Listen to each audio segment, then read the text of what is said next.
Il s'agit d'une patiente de 62 ans qui se plaint d'une sensation de fatigue au niveau des deux membres inférieurs. L'examen écho-Doppler montre ici à l'image un amortissement de flux au niveau de l'axe fémoro-poplité droit. Ce ralentissement est identique au niveau du membre inférieur gauche,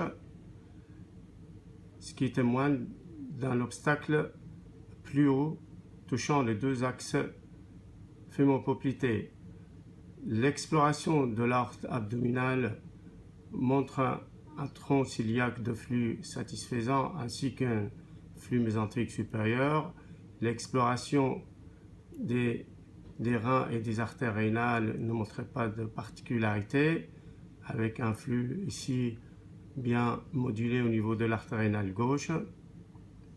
En descendant par la suite, on voit l'aorte abdominale qui présente un bloc calcaire assez étendu, avec ici une sténose serrée qu'on peut voir un peu plus en écho-Doppler couleur. On voit ici l'aliasing au niveau de l'obstacle.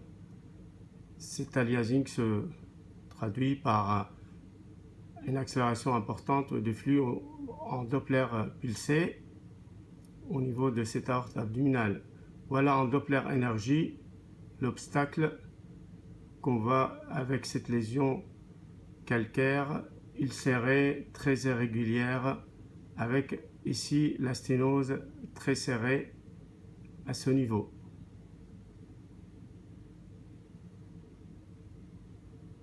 L'artériographie chez cette patiente confirme la présence de cet obstacle au niveau de l'aorte abdominale.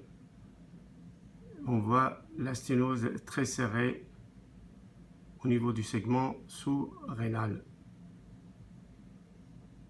Une procédure d'angioplastie de l'aorte abdominale sous-rénale, et on voit ici le guide monté par voie fémorale droite qui bute contre l'obstacle avant de le franchir.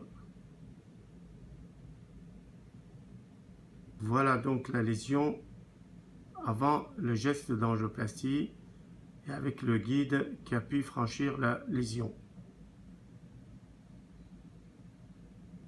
Là, c'est le ballon avec le stent déployé à l'intérieur de la lésion pendant la procédure d'angioplastie. Voici le résultat de l'angioplastie avec le stent déployé juste après le gonflement du ballon qui a été retiré.